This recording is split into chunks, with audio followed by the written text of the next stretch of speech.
Well, in terms of a tool of measurement, we'll use what's that called?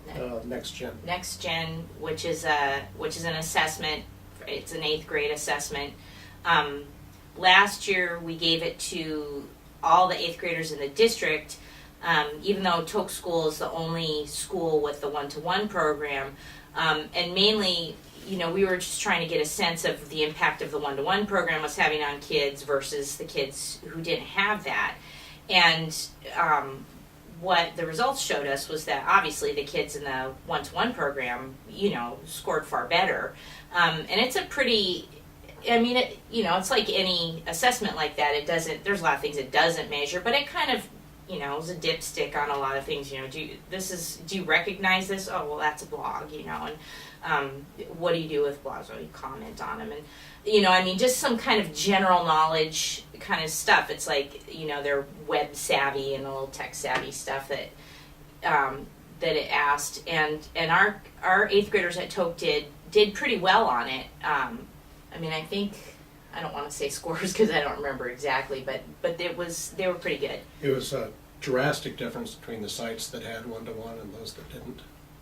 Yeah, and so this year when we do it again, we wouldn't be so much looking, for the purposes of our course, we wouldn't be so much looking at the rest of the district as we would how our 8th graders did this year as opposed to how our 8th graders did last year. And we would expect to see, hopefully quite an increase, because they're getting a lot more focused of a course. So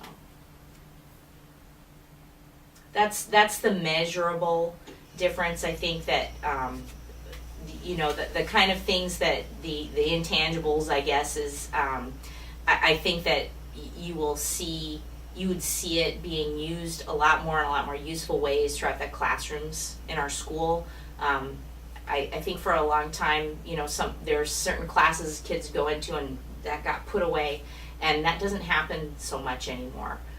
More and more they're going to, after they leave my class, I'm going to period 2, I gotta have my iPad, we're working on this or we're working on that. And so the kind of stuff that's not measurable but that we just know is that it's being used more in more ways in their other classes. So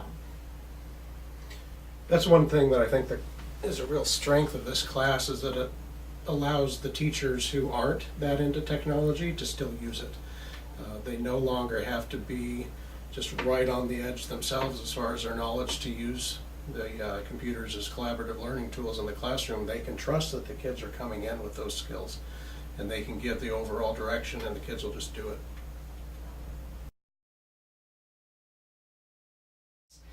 You could almost hear a collective sigh of relief among some people on this stuff, because it is a lot. And not everybody is, I think all of our teachers recognize that to some degree they do need to be bringing technology into their classrooms, but some people have different degrees of comfort with it and different degrees of interest even in it, and that makes a difference.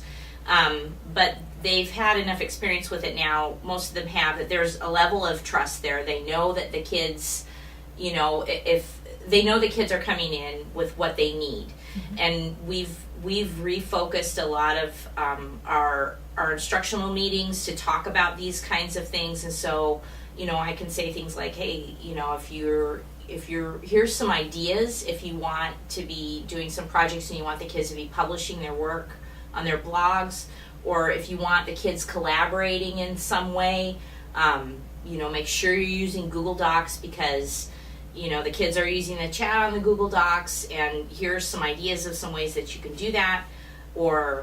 And so they have these ideas, but by the same token, they don't have to teach the kids how to use these things, and they don't even really have to know all the ins and outs of using those things themselves. They can, that's just another tool that I can bring into class for the kids, and they can trust it. And as far as impact on the staff, I think one area we're going to see a really big impact is when we go district-wide with it. We have a number of sites that are 2 teachers, K-12, for all subjects, and it just isn't reasonable to expect that a teacher in that situation has the time to cover these kinds of skills. So we're really hoping this is going to make life easier on them and give kids access to something that they don't otherwise have.